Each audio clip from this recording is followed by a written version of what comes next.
As far back as the Inca civilization, the bark of cinchona tree was used to treat malaria.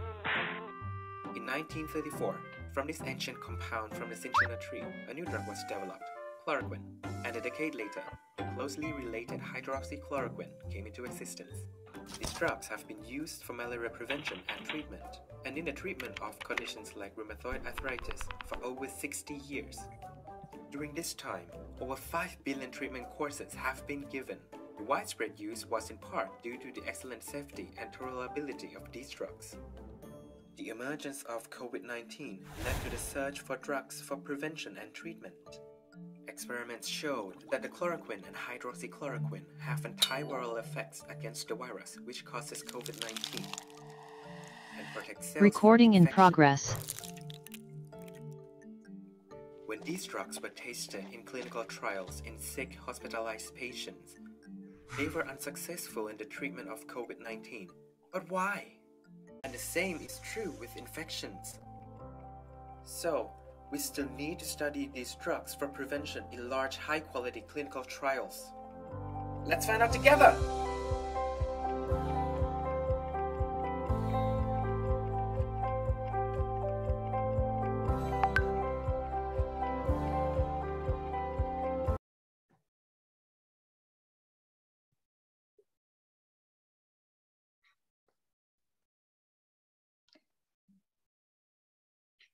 Ya.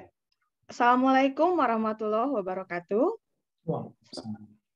Selamat siang, selamat datang kami ucapkan kepada Ibu dan Bapak peserta webinar Perkembangan Vaksinasi COVID-19 dan Alternatif Pencegahannya.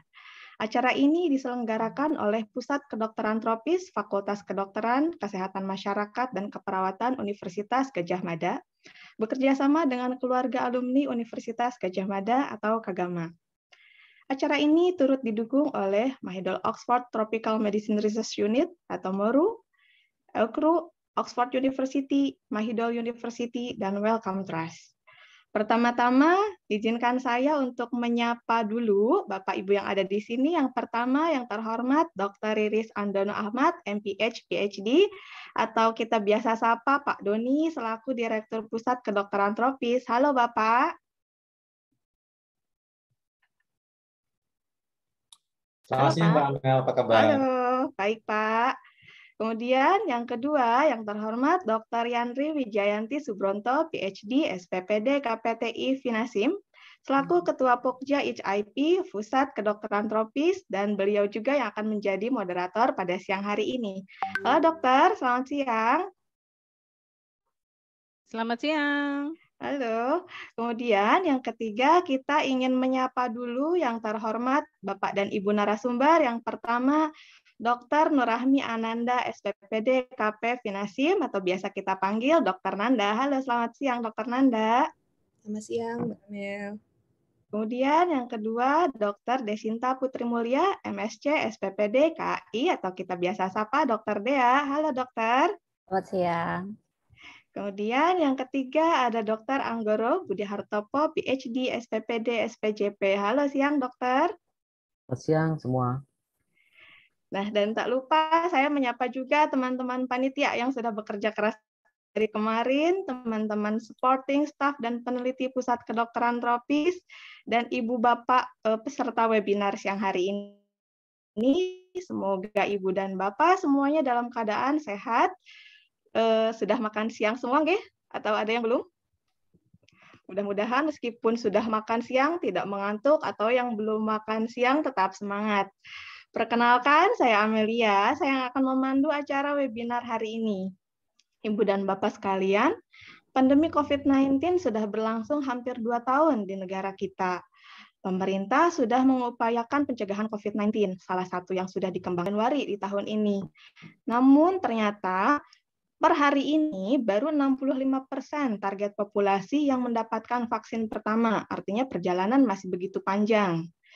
Walaupun vaksin sudah ditemukan, saat ini masih banyak penelitian yang terus dikembangkan untuk mencari pilihan terbaik penanggulangan dan pencegahan COVID-19. Sebagai contoh, penelitian pencegahan dengan obat-obatan atau kita sebut kemoprofilaksis. profilaksis ini yang akan kita paparkan siang hari ini. Namun sebenarnya apakah betul obat-obatan dapat dijadikan pilihan pencegahan COVID-19? Nah, hari ini kita akan membahas bersama para narasumber dan kita akan mengetahui jawabannya. Dan saya untuk membacakan agenda dulu untuk kegiatan hari ini. Yang pertama kita akan menyanyikan lagu Indonesia Raya dan dilanjutkan dengan himne Gajah Mada. Kemudian ada sambutan dari Ketua Pusat Kedokteran Tropis. Dan yang ketiga, kita ambil foto sebentar.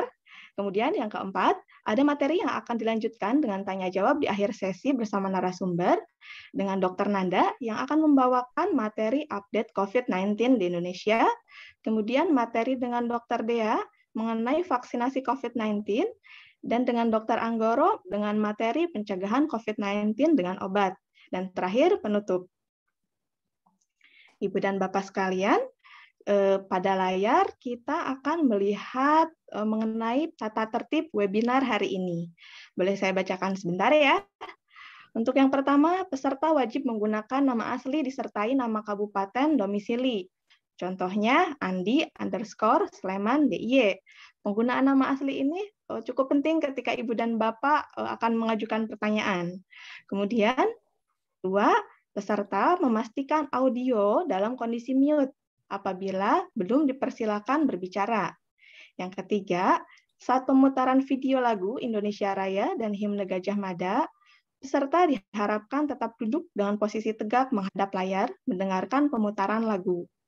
Kemudian yang keempat, Ibu dan Bapak peserta dapat mengajukan pertanyaan melalui kolom chat di Zoom atau di YouTube dengan format nama, _domisili, _narasumber yang dituju, pertanyaannya. Atau kami juga menyediakan fitur raise hand, dan Ibu dan Bapak bisa bertanya langsung. Kemudian, daftar hadir atau link presensi akan kami bagikan pada kolom chat selama berlangsung acara ini. Nah, Ibu dan Bapak hanya dapat tidak boleh mendistribusikan daftar hadir di luar chat room Zoom. Jadi Ibu dan Bapak yang mengisi link presensi hanya di Zoom saja ya.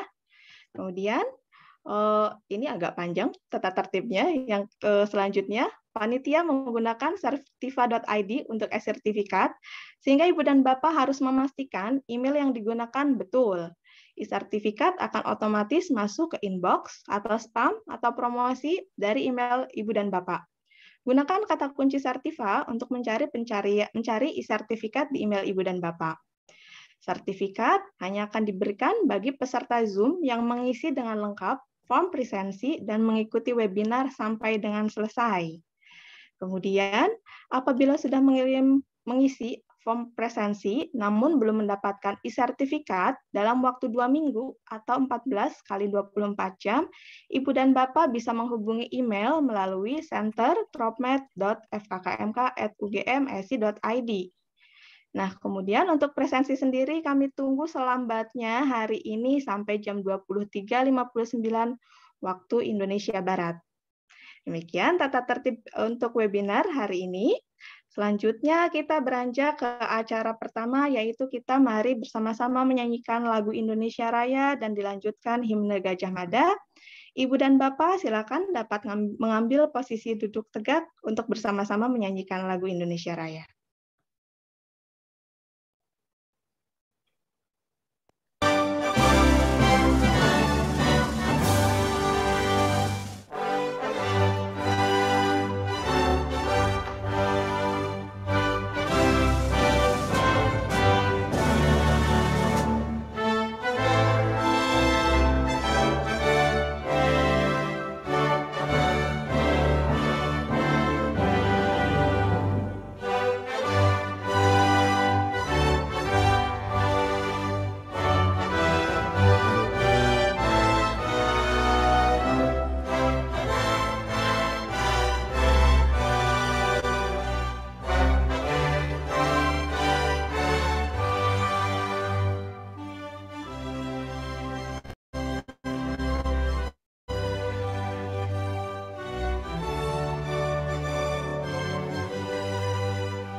Ya, kita telah sama-sama selesai menyanyikan lagu Indonesia Raya dan dilanjutkan himne Gajah Mada. Kita beranjak pada acara kedua, yaitu sambutan oleh Ketua Pusat Kedokteran Tropis kepada Bapak Doni. Kami persilakan. Silakan Bapak.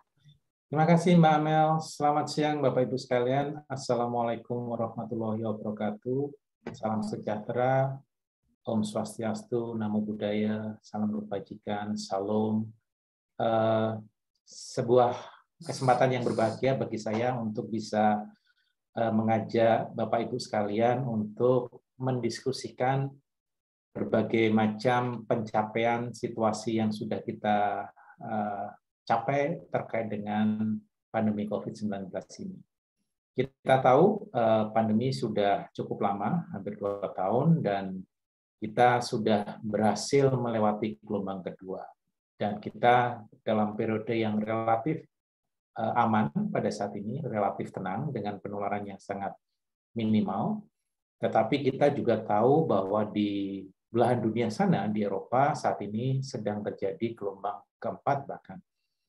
Nah, vaksin menjadi salah satu hal yang sangat penting dalam pengendalian COVID-19. Kita mengenal beberapa strategi pengendalian yang masing-masing punya fungsi tersendiri. Kalau kita mengibaratkan pandemi ini sebagai sebuah hujan dan kita ingin terlindung dari hujan tersebut, maka beberapa alat intervensi itu punya peran masing-masing. Misalnya kalau kita bicara tentang 3M itu kita waterproof, tidak waterproof sempurna, masih tetap bisa basah. Sehingga kita perlu tetap mencari berbagai macam upaya pengendalian, termasuk nanti ketika kita akan bicara tentang apa saja sih yang bisa kita lakukan, berbagai macam teknologi baru atau intervensi-intervensi yang ada dalam penelitian agar kita tetap bisa mengendalikan penularan terhadap COVID ini. Nah, saya rasa siang ini merupakan waktu yang istimewa karena kita mencoba untuk melihat opsi-opsi apa saja yang bisa akan kita gunakan ke depan untuk sebagai pilihan senjata kita melawan COVID-19.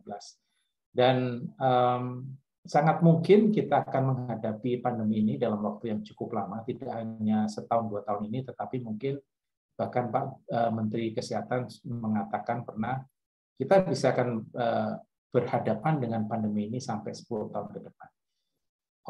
Dan menemukan teknologi-teknologi baru yang membantu kita mempunyai pilihan untuk menghadapi pandemi ini merupakan sebuah keharusan. Dan siang ini kita mempunyai peneliti-peneliti yang sangat kompeten untuk bisa mendiskusikan opsi-opsi pengendalian bagaimana vaksin itu sudah kita lakukan dan juga opsi-opsi yang lain yang ada. Jadi saya juga akan belajar siang ini bersama Bapak Ibu sekalian dan harapannya pesan yang kita bisa bawa ke rumah meskipun kita itu kemungkinan akan menghadapi pandemi ini sampai beberapa tahun ke depan, kita lebih siap karena kita tahu bahwa kita mempunyai teknologi yang bisa kita gunakan untuk membantu kita mengatasi dampak dari pandemi.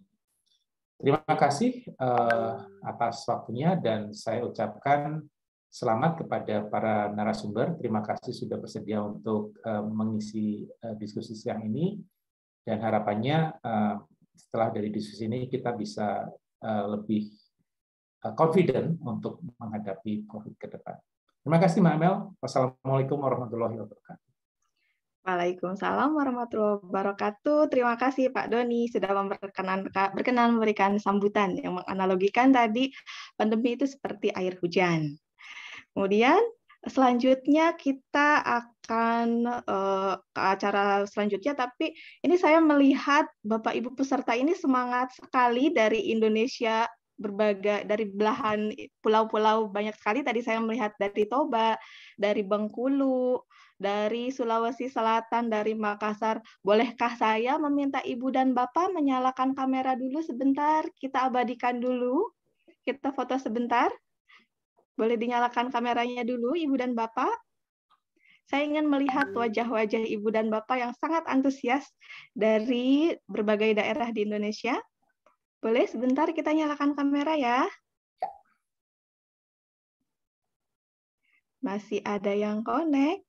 Oke, sebagian sudah menyala. Panitia, Mas Reza boleh dibantu capture? Kita mungkin ada banyak sekali capture-nya ya, karena ada 294 partisipan hari ini, ramai. Mas Reza, boleh kita mulai untuk capture yang pertama? Boleh Mbak, bisa dihitung aja. Oke, saya mulai hitung ya. Saya tidak tahu nih Ibu dan Bapak akan masuk di yang keberapa. Jadi bersiap-siap terus ya. 1, 2, 3. Oke, lanjut. Slide berikutnya. 1, 2, 3. Lanjut. 1, 2, 3. Satu lagi. 1, 2, 3. Karena pesertanya ini ramai banget, hampir 300 orang, kami boleh minta izin Ibu dan Bapak untuk mengabadikan atau mengambil foto Ibu dan Bapak sepanjang acara nanti, nggih. Jadi supaya tidak mengantuk, Ibu dan Bapak juga boleh menyalakan kamera terus, karena kita ingin juga acara ini lebih interaktif dengan selalu melihat wajah Ibu dan Bapak yang sangat antusias pada acara kali ini. Baiklah, sudah berfoto bersama. Kita akan memasuki acara inti, yaitu kita membahas materi bersama para narasumber. Nanti akan dilanjutkan dengan tanya-jawab di akhir sesi materi.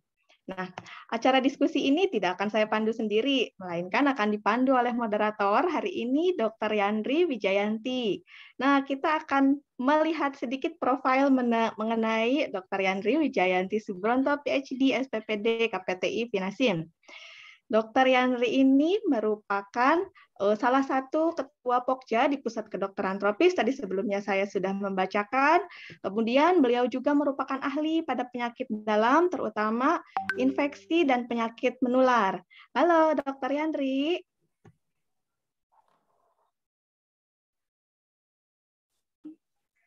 Ya, Mbak Mel dan halo, semuanya. Dokter. Halo dokter, kita sudah siap untuk memasuki acara inti. Dokter sudah makan kan? Masalah dengan suara saya? Sedikit delay, Dok. Siap. Baik, dokter sudah makan, sudah siap memandu acara diskusi. Waktu dan tempat saya persilakan kepada Dr. Yandri. Silakan, dokter.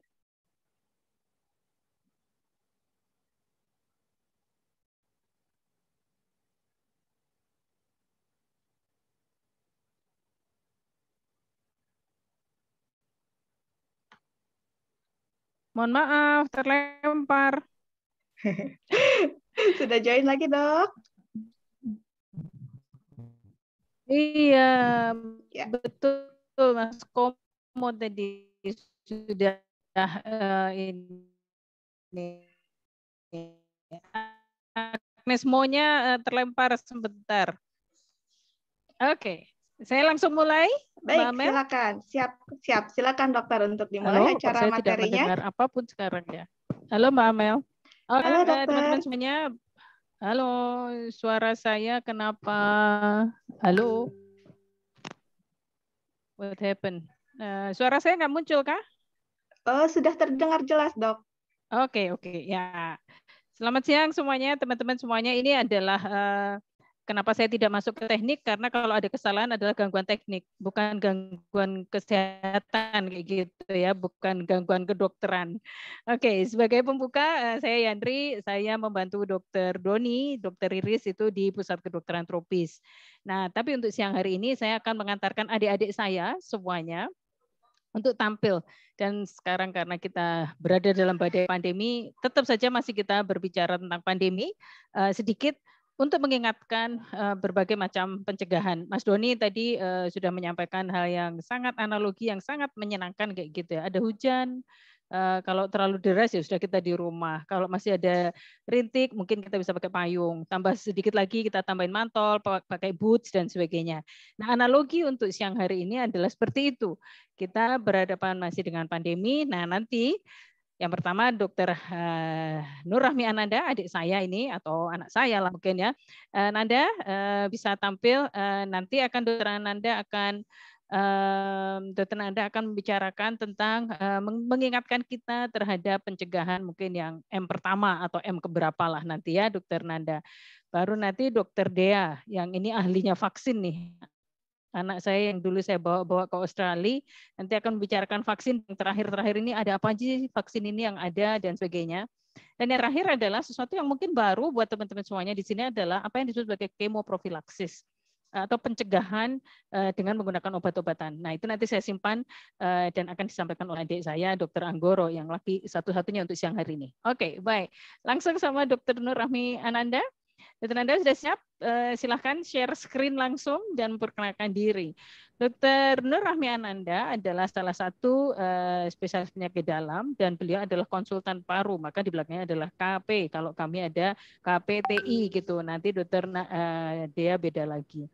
Nah, beliau ada di Head of Risk Management Subcommittee Infection Control-nya di Sarjito. Beliau sangat sibuk sejak pandemi dimulai tahun lalu itu sangat sibuk sekali. Untuk itu kami tampilkan Dr. Nur Rahmi Ananda, silakan. Materinya 15 menit ya, Nan. Baik, Dr. Yandri. Halo, Nanda. Halo, iya Dok. Ya, suara saya sudah bisa terdengar ya, Dok? Ya, Pak. Silakan dimulai. Ya. Mohon maaf sebentar, saya share screen dulu ya, Dok ya. Ya. Oke. Ya, sudah bisa terlihat ya, Dok.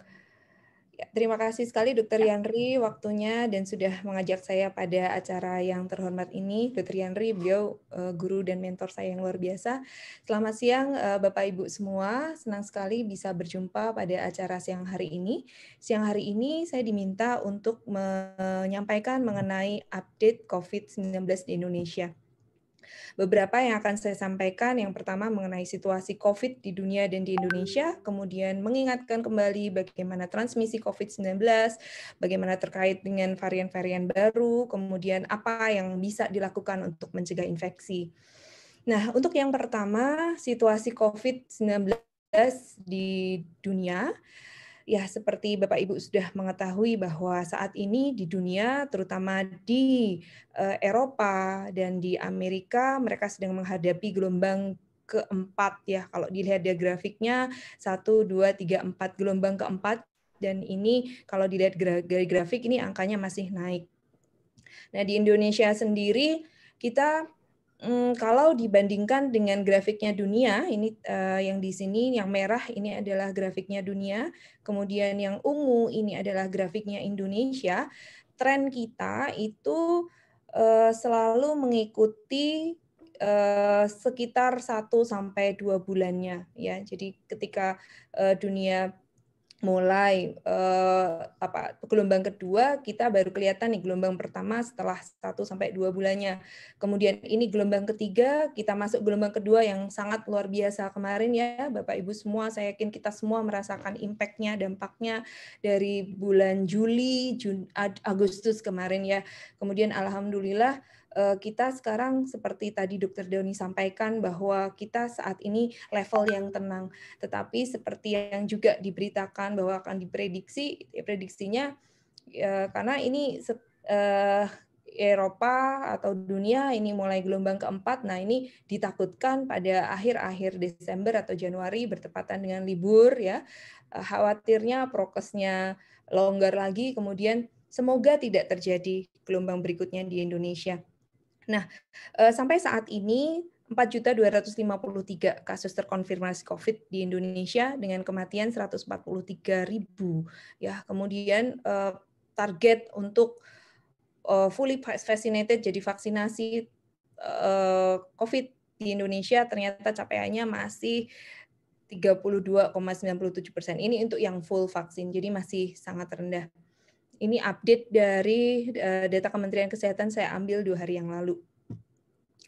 Kemudian untuk bagaimana sih sebenarnya situasi COVID-19 di Indonesia saat ini juga dari Kementerian Kesehatan ya, update 2 hari yang lalu malam ya.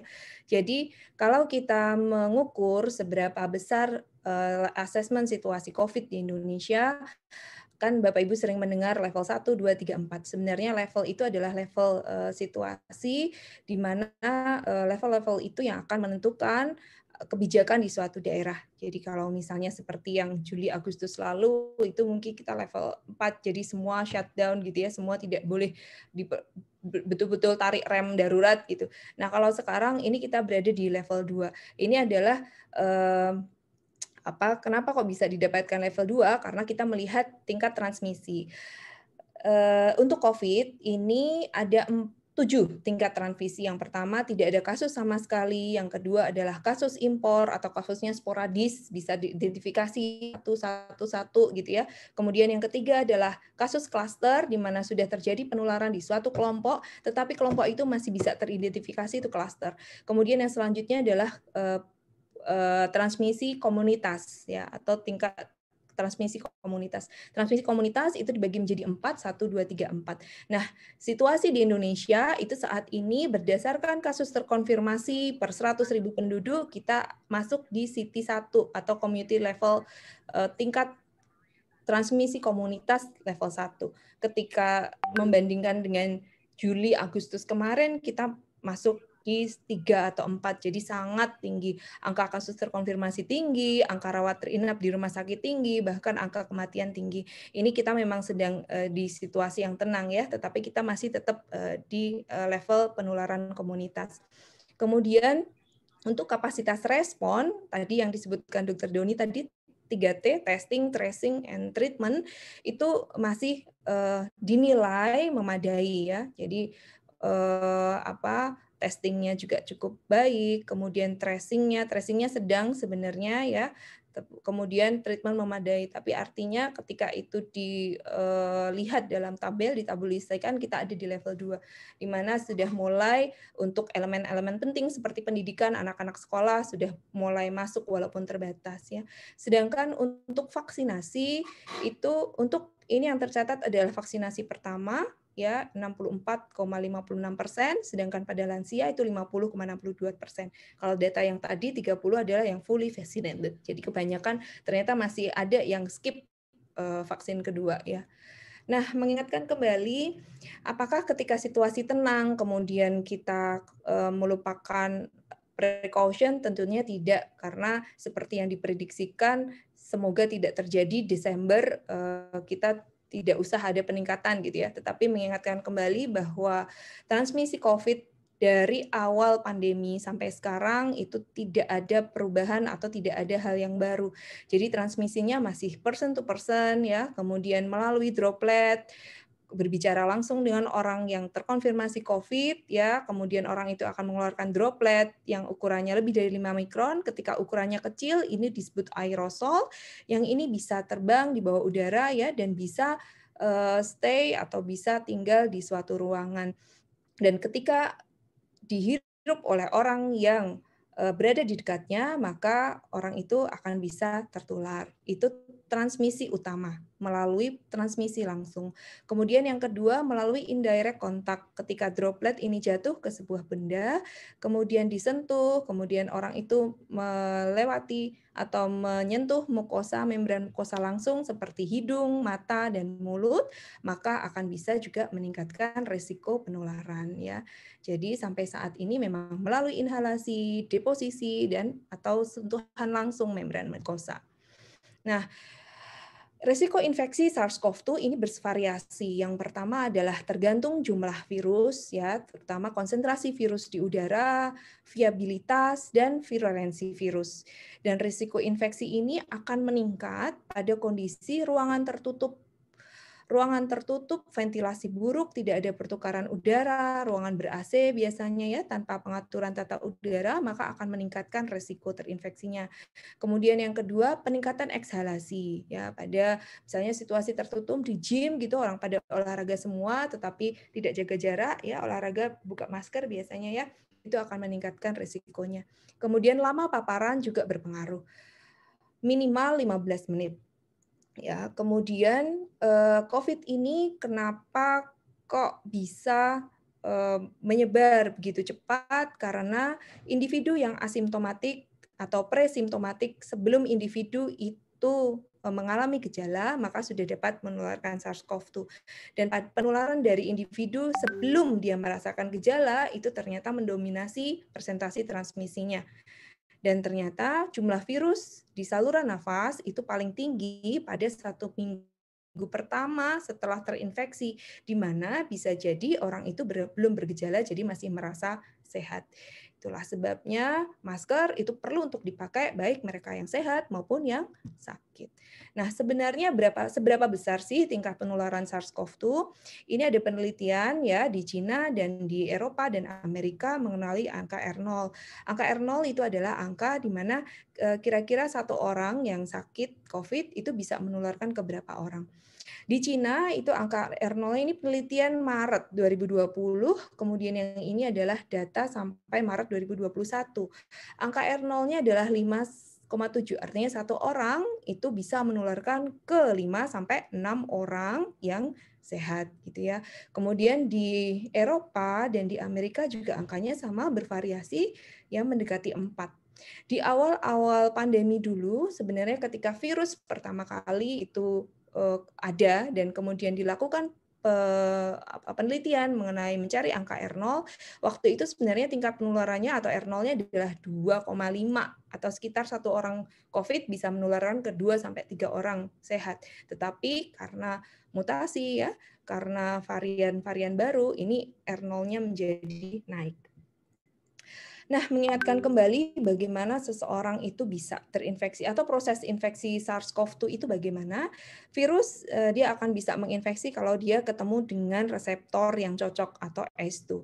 Dan ketika ketemu reseptor yang cocok, virus itu akan masuk ke dalam sel. Di dalam sel dia akan kemudian bereplikasi ya, dia akan menyandi material genetiknya, ada proses translasi, ada replikasi, ada transkripsi sehingga menjadi virus yang matur, yang baru ya, kemudian dia ketika sudah siap menjadi virus yang yang matur ya, dia akan dikeluarkan dan akan menginfeksi yang lain.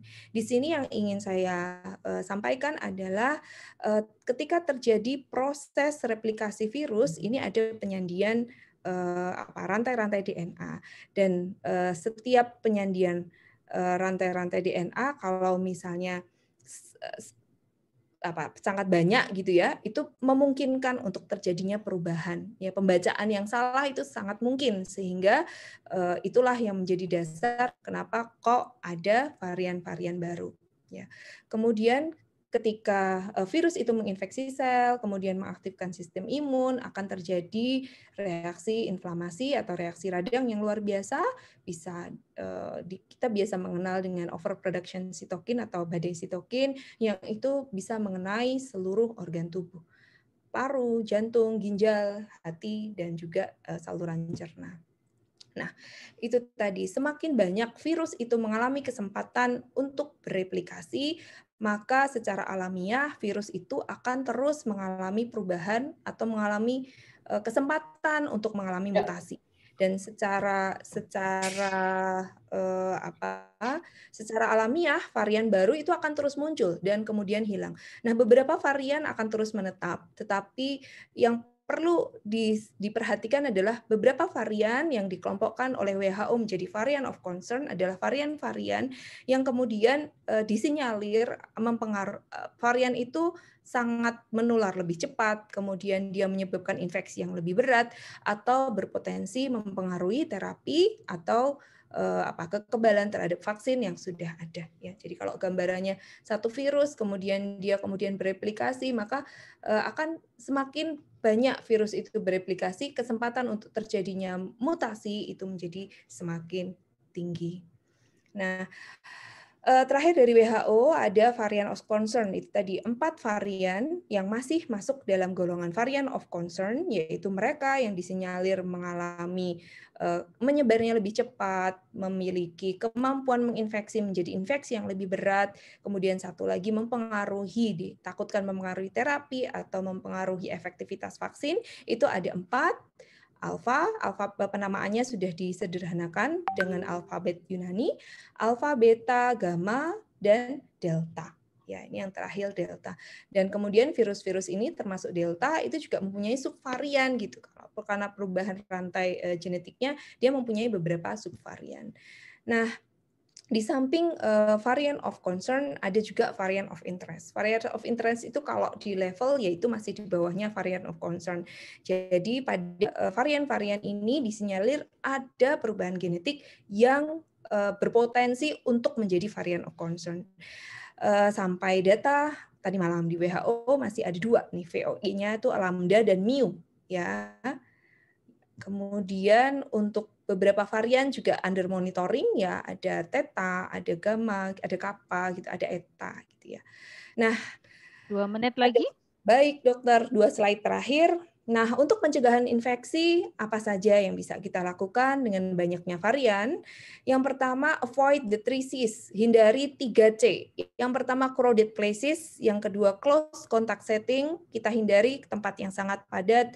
Hindari kontak erat. Hindari kontak erat itu kalau bisa tidak usah ketemu orang tanpa masker, ya dengan lebih lama makan-makan di kerumunan, itu sangat dihindari.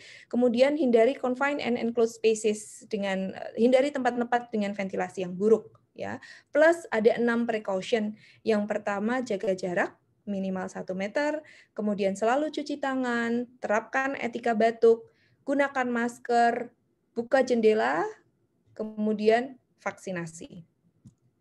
Nah, pesan terakhir Dr. Yanri mengenai masker, mana sih masker yang efektif? Ini mengingatkan kembali Bapak Ibu, masker yang efektif ini yang paling efektif adalah KN95 memang tentu saja, tapi ini didedikasikan, dibuat untuk healthcare setting ya. Jadi kalau untuk Bapak Ibu yang di luar fasilitas kesehatan bisa menggunakan surgical masker yang triple mask ya, atau masker kain yang 3 lapis ya. Di luar itu efektivitasnya semakin turun, dan yang tidak direkomendasikan adalah yang hanya 1 lapis atau hanya yang biasanya dipakai untuk orang yang naik gunung ini ya. Kemudian apapun jenis maskernya, kalau dipakai dengan tidak benar, maka akan menurunkan efektivitasnya. Hati-hati, masker harus menutup hidung dan mulut, dan tidak ada kebocoran. Kebocoran yang utama seringkali terjadi adalah pada hidung, kemudian pada pipi, dan pada dagu. Jadi disarankan, CDC menyarankan memakai masker secara ketat itu fit dan tight itu bisa menurunkan risiko infeksi. Bagaimana caranya? Ya, mendobel dengan masker kain, jadi masker bedah di dalam, masker kain di luar, harapannya menjadi lebih tight. Atau maskernya di knitting, diikat di pojok sehingga ketat di pipi, tidak ada kebocoran. Mungkin itu saja Dr. Yanri yang bisa saya sampaikan. Terima kasih, waktu saya kembalikan pada Dr. Yanri. Terima kasih sekali Dr. Nanda, luar biasa, slide-nya sangat jelas dan sangat menarik. Mungkin yang slide 2 sebelum terakhir itu sebetulnya 3M dan sebagainya gitu ya, 3M, 6M dan sebagainya. Ya, kita mengingat, Dr. Nanda mengingatkan lagi masker, dan masker, mencuci tangan, dan menjaga jarak gitu ya. Oke, baik. Itu message yang nomor 1. Bagaimana kita bisa mencegah COVID-19 datang ke kita. Nah, yang sekarang kedua adalah Dr. Desinta Putri Mulia. Kami seringnya memanggil sebagai Dr. Dea. Si Centil ini adalah imunologis ya, dokter spesialis penyakit dalam, yang mana belakangnya adalah KAI, konsultan alergi dan imunologi. Jadi yang punya alergi silahkan ke Dokter Dea, yang punya batuk-batuk ke Dokter Nanda kayak gitu ya. Dokter Dea ada di Sarjito dan di Ludiro dan di CIH. Oke, baik. Dokter Dea berikan ilmu alergi imunologinya atau imunologinya khususnya siang hari ini ya. Ya, terima kasih Dokter Yanri. Dokter Yanri ini kakak, bestie saya, dan kita sudah menjadi mentor saya udah sejak saya residen nih, jadi senang sekali bisa membantu dalam acara ini. Baiklah, Bapak Ibu sekalian, selamat siang. Hari ini tadi Dokter Nanda banyak mengulas soal penggunaan masker 3M. Nah sekarang usaha-usaha intervensi pada COVID itu memang beragam dan banyak sekali. Nah, saat ini saya ingin membicarakan salah satu intervensi dalam penanggulangan COVID, yaitu penggunaan vaksin COVID-19. Ini tentu saja banyak dari kita sudah familiar mengenai vaksinasi saat ini, karena kita sudah 1 tahun hampir menyelenggarakan vaksinasi. Baik, slide. Nah, sebentar ya.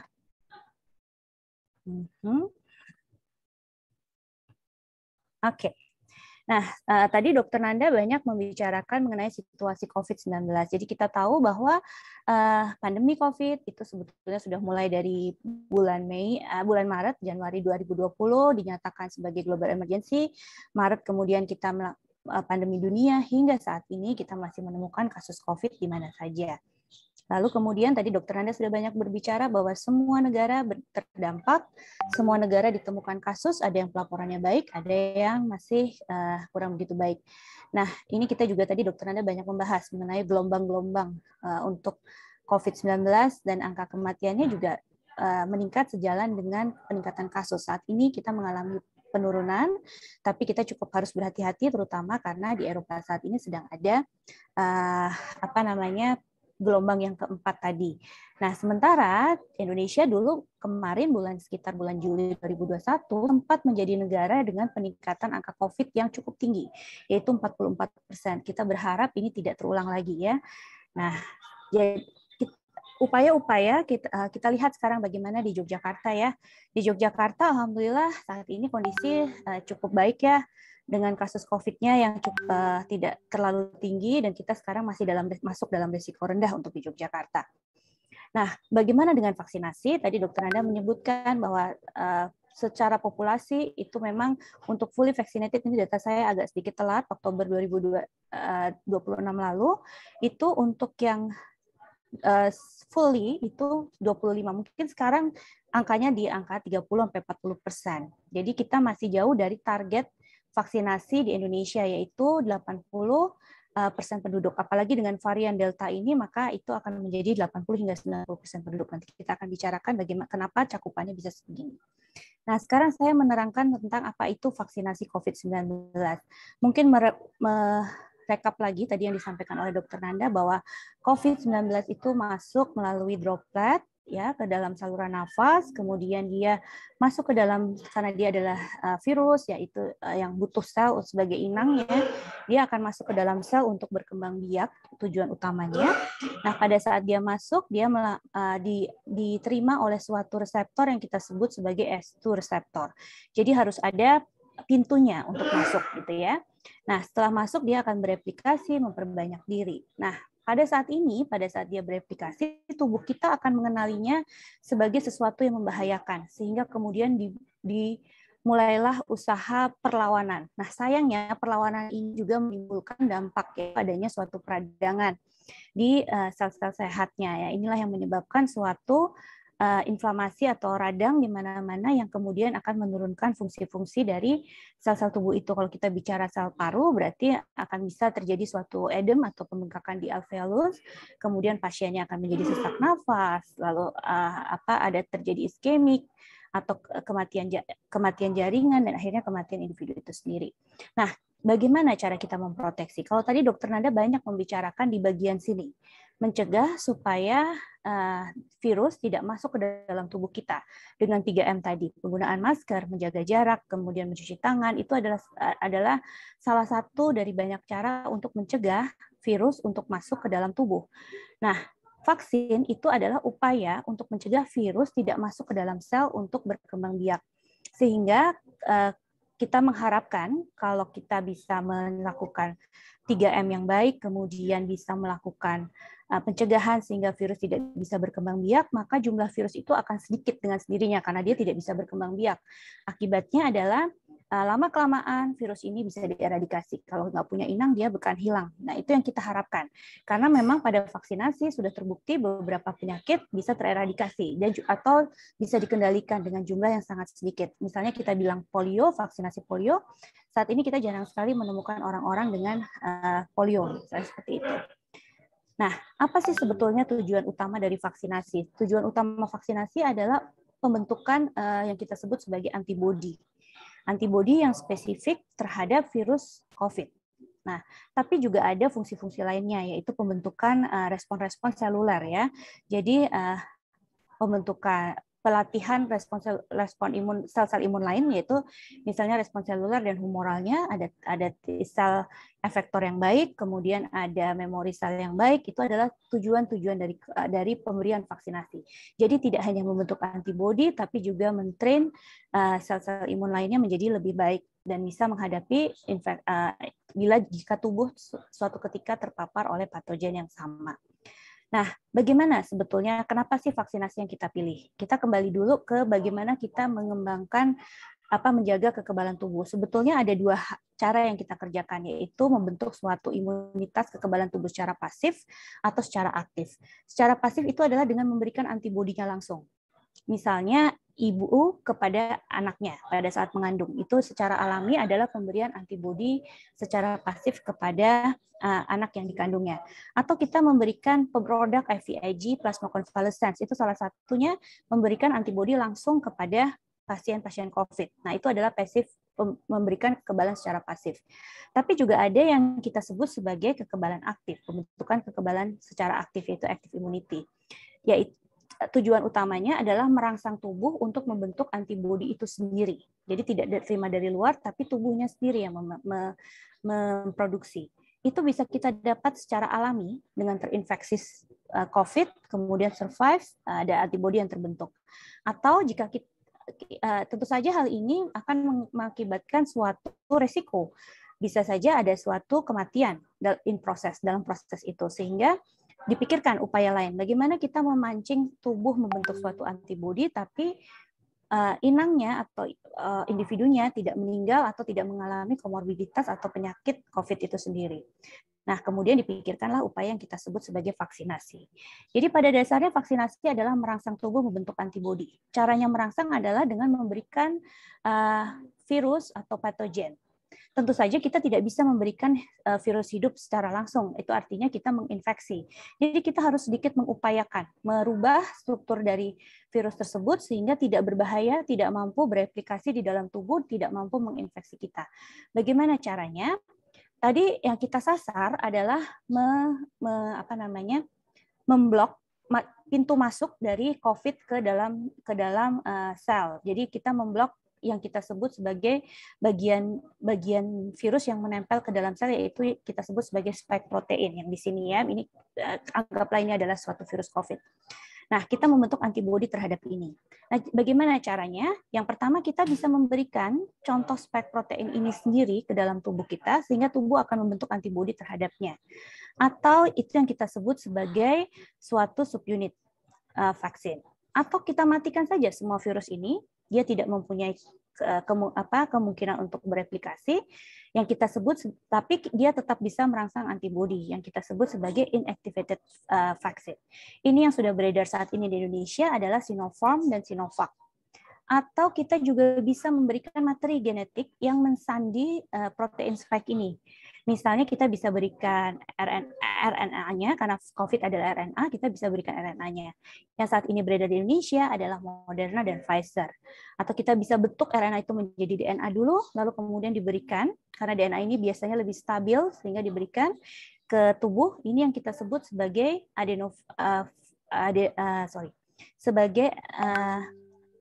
adenoviral vaccine. Ini contohnya adalah AstraZeneca. Ya, dan beberapa perkembangan lainnya. Nah, tujuan utamanya tadi pembentukan antibodi, sehingga apa? Sehingga virus ini bisa ditempeli antibodi yang kita bentuk, dia akan menghalangi antara virus dengan S2 reseptornya yang tadi, sehingga virusnya nggak bisa masuk ke dalam sel, dan juga bisa mengaktifasi virus itu. Nah, jadi cara pemberiannya adalah vaksin diberikan, biasanya ditambahkan suatu bahan yang kita sebut adjuvan, karena ini tadi sudah direkayasa, jadi dia harus diperkuat supaya imun responnya bisa merespon dengan baik. Biasanya ditambahkan adjuvan, masuk ke dalam tubuh, dikenali oleh sel-sel tubuh kita yang disebut sebagai APC, antigen presenting cell, kemudian dibawa ke limfonodi. Di limfonodi inilah kemudian dilatih sel-sel imun kita, yaitu sel limfosit T dan limfosit B. Nantinya limfosit B ini kemudian akan berubah menjadi sel plasma yang akan menghasilkan antibodi dan memori sel yang suatu ketika menghadapi antigen yang sama, dia akan langsung memproduksi, membuat sel plasma yang akan langsung memproduksi antibodi. Nah, keunggulan dari vaksin adalah sebagian dari sel plasma itu bisa berpindah ke sumsum tulang dan kemudian mengeluarkan antibodi secara pelan-pelan. Jadi ini yang kita harapkan dari pemberian vaksin, suatu respon imun yang cukup lama dan kemudian memori sel yang cukup tinggi dan antibodi yang tinggi. Nah, kenapa vaksin itu harus diberikan 2 kali? Jadi pada pemberian yang pertama itu antibodi akan terbentuk biasanya akan optimal biasanya pada hari ke-21 hingga ke-28. Nah, pada dosis inilah sudah ada memori sel yang terbentuk, kita berikan lagi dosis yang kedua. Sehingga nanti kita akan mendapatkan jumlah antibodi yang lebih tinggi dan memori sel yang lebih banyak. Kenapa kita berharap ini? Karena nanti antibodi itu pasti akan menurun di dalam tubuh. Nah, kalau kita punya antibodi yang cukup tinggi titernya, maka penurunannya akan tetap menurun tapi akan landai. Ya, jadi penting sekali untuk timing pemberian vaksinasi ini dijaga pada saat peak ini. Karena kadang-kadang mereka yang divaksin ini suka lupa nih vaksin keduanya kapan, sehingga datangnya bisa sebulan lagi, 2 bulan lagi. Nah, kalau pada saat ini sebetulnya sudah tidak optimal. Jadi sebaiknya kita mengingat betul kapan dosis kedua kita akan diberikan. Nah, ini tadi contoh-contoh vaksinasi-vaksinasi yang sudah dikembangkan untuk COVID ya. Ada beberapa, ada inactivated vaccine, untuk PEV ini belum diizinkan untuk diberikan karena sangat beresiko. Kemudian ada protein subunit, ini di Erlangga sedang dikembangkan kalau saya nggak salah. Lalu kemudian DNA vaksin, ini misalnya AstraZeneca, mRNA vaksin, Pfizer, dan Moderna. Nah, ini jadi tujuan utamanya tadi untuk vaksin, kita wrap up ya, adalah menghalangi masuknya virus ke dalam sel, sehingga kemudian transmisinya akan dihalangi. Nah, ini macam-macamnya. Nah, tapi memang ada problem dalam vaksinasi. Tadi Dr. Doni sudah menyampaikan bahwa tidak semua vaksin itu memang sempurna 100%. Nah, ya, itu yang kita sebut sebagai efikasi. Jadi efikasi vaksin ini ternyata berbeda-beda. Dari penelitian yang ada untuk efikasi yang paling tinggi memang punyanya Moderna dan Pfizer. Yang lain, tapi WHO itu memberikan persetujuan untuk vaksin beredar jika efikasi itu sudah di atas 50%. Jadi yang lain-lain memang sudah melewati ambang 50%. Tapi untuk kalau kita bilang efikasi paling tinggi memang punya Moderna dan Pfizer. Nah, tantangan lain dari vaksinasi, jumlah antibodi itu pasti akan menurun secara perlahan. Nah, ini adalah suatu model dari kira-kira seberapa sih akan menurun antibodi ini dalam beberapa waktu. Kita lihat dari perhitungan matematikanya, itu pada 250 hari mereka akan menurun efikasinya sekitar 10-20%. Jadi kalau efikasinya cukup tinggi di 90% di awal, maka penurunan 20% itu berarti setelah 250 hari akan menurun 10%-nya, efikasinya menjadi 80%. Jadi ke depan ini adalah gambaran bahwa kita memerlukan suatu booster, karena antibodi itu, efikasi suatu vaksin itu pasti akan menurun. Ya. Nah, inilah yang kemudian masuk ke dalam pemikiran untuk pemberian booster atau vaksinasi dosis ketiga. Sebetulnya kenapa dipikirkan seperti itu tadi? Karena setelah 250 hari dari hitung-hitungan matematiknya, efikasi itu akan menurun. Jadi perlu kita perkuat lagi. Apalagi untuk vaksin-vaksin yang memang efikasi awalnya tidak begitu tinggi. Misalnya Sinovac dan Sinovac yang dalam penelitian efikasi awalnya itu sekitar 60%. Nah, ini memang harus booster lagi, diperkuat lagi. Ini alasan kenapa kemarin tenaga kesehatan diberikan vaksinasi Moderna. Oke, lalu jadi booster itu adalah pemberian vaksin setelah vaksin primernya. Jadi pemberian primernya itu setelah mendapatkan 2 dos, kemudian terjadi penurunan imun respon. Tadi diperhitungkan setelah 250 hari akan menurun 10-20% efikasi, maka diberikan booster. Jadi ke depan memang akan ada pemikiran untuk pemberian booster. Ya, ini kemarin tenaga kesehatan. Nah, problem lain tentang vaksinasi adalah mengenai tadi Dokter Nanda itu sudah menyebutkan mengenai varian, ya. Jadi varian-varian dari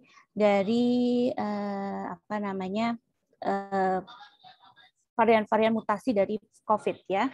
Jadi kalau kita lihat memang apakah vaksin-vaksin ini akan sama efeknya atau kemampuan untuk menetralisasi terhadap semua varian? Jawabannya sayangnya memang tidak sama. Tapi kita lihat bahwa memang ada penurunan untuk perlindungan, tapi angkanya itu sekitar 10% reduction. Jadi tetap bisa melindungi, tapi memang tidak sebaik pada varian alpha misalnya untuk delta. Nah, ini tadi angka delta ya lebih kurang dinetralisir dengan baik ya, tapi tetap lebih baik. Ini misalnya pada studi yang dikerjakan ini untuk Pfizer itu setelah diberikan untuk varian Delta memang ada penurunan menjadi 79% efikasi dibanding varian sebelumnya. Jadi memang ada penurunan tapi dia tetap melindungi. Berita baiknya adalah terhadap hospitalisasi atau itu masih cukup baik perlindungannya, yaitu 96% ya. Jadi untuk COVID berat untuk Pfizer itu masih mampu melindungi pada varian Delta. Nah, ini juga pemberian vaksin terutama untuk booster pada mereka-mereka dengan kondisi-kondisi imunodefisiensi. Salah satunya adalah mereka yang menerima organ transplant. Nah, bagaimana dengan efek samping dari vaksin-vaksin ini jika diberikan dosis ketiga, diberikan vaksinasi? Ternyata efek sampingnya itu tidak terlalu berat, cukup bisa ditolerable sehingga vaksinasi masih merupakan suatu upaya yang aman untuk diberikan. Ya. Oke, ini tadi pemberian dosis ketiga itu cukup aman ya. Jadi untuk kita lihat untuk variasi KIPI-nya atau kejadian ikutan pasca imunisasinya hampir mirip dengan pemberian 1 dan pemberian kedua. Oke, ya ini jadi siapa sih sekarang untuk saat ini yang kita anjurkan untuk mendapat booster? Mereka terutama dengan kondisi imunokompromis, mereka yang bekerja di rumah sakit atau tenaga kesehatan, dan kemudian mereka-mereka yang usia lanjut. Itu adalah populasi yang disarankan untuk menerima booster. Dan saat ini kelihatannya tahun depan pemerintah akan memberikan booster pada usia lanjut. Nah, bagaimana tantangan vaksinasi di masa depan? Ya, tadi kita bicara tentang herd immunity. Jadi dengan adanya varian Delta yang terakhir, saya sangat berharap bahwa mutasi ini tidak ada lagi. Saya sedikit takut dengan peningkatan gejala di Eropa, peningkatan kasus di Eropa, karena tadi seperti Dr. Nanda mengatakan bahwa mutasi itu terjadi pada saat replikasi. Jadi kalau penularannya makin sering, maka kemungkinan mutasi itu akan makin sering. Nah, mutasi ini ya, masalahnya adalah pada R0 ya. Delta itu R0-nya 5-8. Kita bandingkan dengan alpha yang 3-5 saja R0-nya. Jadi kalau kita lihat, kita sementara untuk cakupan imunisasi itu rumusnya 1 min seper R0. Jadi makin tinggi kemampuan dia menginfeksi, maka semakin tinggi pula populasi cakupan vaksinasi yang harus kita berikan. Nah, itu adalah tantangan kita untuk membuat herd immunity atau kekebalan imunitas. Jadi untuk mencapai kekebalan imunitas itu cakupannya hitungannya adalah seper R0. Jadi kalau kita bicara varian Delta yang 5-8 R0-nya, maka cakupannya adalah sekitar 80-90%. Nah, ini adalah PR. Apakah kita sanggup? Kalau kita lihat populasi Indonesia di tahun 2020, syukur alhamdulillahnya sekarang usia 12 tahun ke atas itu sudah bisa diberikan vaksin. Jadi kita anggaplah seluruh penduduk Indonesia bisa divaksinasi. Tapi kita masih punya PR di jumlah penduduk yang ini. Ya. Di angka 12 tahun ke atas pun kita masih ada persoalan, yaitu tidak semua orang itu sebetulnya bisa divaksin, karena ada beberapa komorbid yang memang harus kita tahan dulu untuk tidak divaksin dulu, karena dua alasan. Satu, andaikan pun divaksin, antibodinya tidak akan terbentuk dengan baik, atau jika divaksin, ini akan membuat bahaya bagi mereka. Jadi pada beberapa kelompok, vaksinasi menjadi tidak diperkenankan dulu. Jadi jumlah 80% cakupan apakah bisa tercapai, ini menjadi PR. Lalu kemudian Dr. Dea, waktunya tinggal sedikit ya. Oke. Kemudian sediaan kita juga berpacu dengan sediaan vaksin yang terbatas. Hanya beberapa negara yang mau men-share untuk vaksinnya. Yang lainnya masih mengkip untuk penduduknya sendiri. Lalu kemudian tadi varian-varian mutasi. Tadi Dr. Nanda sudah berbicara banyak. Jadi kita tidak menginginkan ada varian baru yang masuk akibat penularan, ya. Lalu kemudian kepercayaan masyarakat terhadap vaksin ini masih menjadi problem. Banyak yang masih mempertanyakan hal ini, walaupun bukti, sejarah, dan sebagainya sudah cukup jelas untuk vaksin. Nah, ini juga masih ada orang yang ragu. Ini adalah suatu survei yang dilakukan di luar negeri, di mana walaupun sudah ada bukti, digratiskan, diberikan, tetap saja ada yang berpikir, enggak deh, nggak usah divaksin. Masih ada kelompok masyarakat seperti ini. Jadi ini adalah tantangan kita. Sehingga pertanyaannya, apakah kita sudah cukup melakukan upaya terhadap pencegahan COVID, nah ini yang kita masih pertanyakan. Saya masih mempercayai bahwa untuk menanggulangi COVID tidak hanya dengan satu cara, perlu dikombinasi dengan banyak cara. Nah, apakah kita sudah cukup melakukannya? Untuk selanjutnya mungkin akan dibahas oleh pembicara berikutnya. Saya rasa demikian, Dr. Yanti. Terima kasih. Terima kasih sekali, Dr. Dea. Malah sudah mengantarkan untuk pembicara ketiga, karena bagi yang ragu, kita akan ada ilmu baru, kemungkinan kemoprofilaksis. Moga-moga suara saya oke juga ya pakai masker ya. Dr. Dea dan Dr. Nanda, pertanyaan sudah mengular di chat room. Silahkan untuk membuka buku bila ada yang belum bisa menjawabnya nanti dibuka buku, sekarang dibaca dulu. Oke. Pembicara ketiga adalah Dr. Anggoro Budi Hartopo, PhD, SPPD. Kita dulu menyebutnya ini kamus berjalannya penyakit dalam. Ini Dr. Anggoro Budi. Jadi makanya saya minta adik saya ini yang otaknya luar biasa untuk membicarakan sesuatu yang baru bagi sebagian dari kita, yang itu tentang kemoprofilaksis pada COVID. Silakan Dr. Anggoro. Waktunya kayaknya cepat ya, soalnya pertanyaan banyak banget. Baik, Dr. Yandri, terima kasih. Ini dulu chief saya, guru saya, kakak saya, terima kasih. Sangat luar biasa. Baik, sekarang ini saya hanya akan menyampaikan saja apa yang sudah disampaikan oleh ahli-ahlinya yang terdahulu.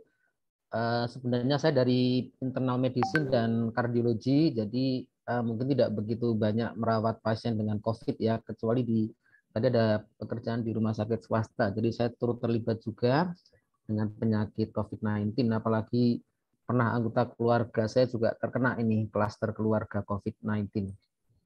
Jadi saya akan bicara tentang pencegahan atau kemoprofilaksis untuk penyakit COVID-19. Jadi suatu prevensi yang bersifat penggunaan obat-obatan atau farmakologi. Kalau bicara prevensi, maka kita akan bicara tentang prevensi primer, yaitu mencegah jangan sampai terkena virusnya masuk. Itu tadi sudah disampaikan Dr. Dea, itu ada dengan vaksin. Kalau Dr. Nanda tadi mungkin dengan perilaku 3C tadi ya. Kemudian yang sekunder, yaitu yang kalau sudah terkena atau masuk jangan sampai gejalanya menjadi berat, sehingga dilakukan tindakan di awal-awal penyakit sedang muncul atau di awal-awal infeksi. Jadi ini semua bisa dilakukan dengan vaksin. Kemudian kalau yang prevensi sekunder tentunya dengan obat-obatan yang bagus ya, baik antiviral maupun obat imun atau obat-obatan yang lain. Nah, kalau pencegahan dengan vaksin tadi sudah dijelaskan memang sebagai salah satu cara untuk mencegah infeksi, di mana vaksin ini berfungsi untuk merangsang kekebalan tubuh dan bisa menurunkan fatalitas, jadi angka kesakitan dan angka kematian akibat COVID-19, dan bisa mempercepat capaian herd immunity. Kemudian bermasalahnya adalah vaksin memang telah tersedia luas. Tadi Dr. Nanda mungkin cakupan di Indonesia hampir 70% ya Dr. Nanda. Kemudian bermasalah adalah beberapa individu tidak dapat sepenuhnya divaksinasi, mungkin ada beberapa kondisi yang menyebabkan kontraindikasi untuk diberikan vaksin, atau kalau sekarang trennya itu kata-kata tidak layak vaksin. Kemudian yang kedua, mereka-mereka yang imunokompromis sehingga kekebalannya tidak cukup terbentuk ketika diberikan vaksin. Sehingga individu-individu ini mempunyai risiko tinggi apabila terinfeksi COVID-19. Sehingga ada alternatif pemberian pengobatan non-vaksin pada seseorang yang mungkin belum diketahui terinfeksi atau tidak karena tidak menimbulkan gejala. Ini yang kita namakan kemoprofilaksis. Ini berfungsi untuk satu, mencegah infeksi tadi, primary prevention. Yang kedua, mencegah konsekuensi akibat infeksi atau secondary prevention. Kemudian untuk prevention sendiri ada dua, kita namakan post exposure prophylaxis. Jadi profilaksis apabila sudah terkena paparan atau sudah terkena exposure dari COVID-19, tetapi belum menunjukkan tanda-tanda klinis atau tanda-tanda infeksi. Yang kedua adalah pre-exposure prophylaxis. Ini profilaksis sebelum ada paparan. Mungkin pada individu yang mempunyai risiko tinggi tetapi belum terpapar, atau mereka yang bekerja di suatu tempat yang mempunyai risiko paparannya lebih tinggi.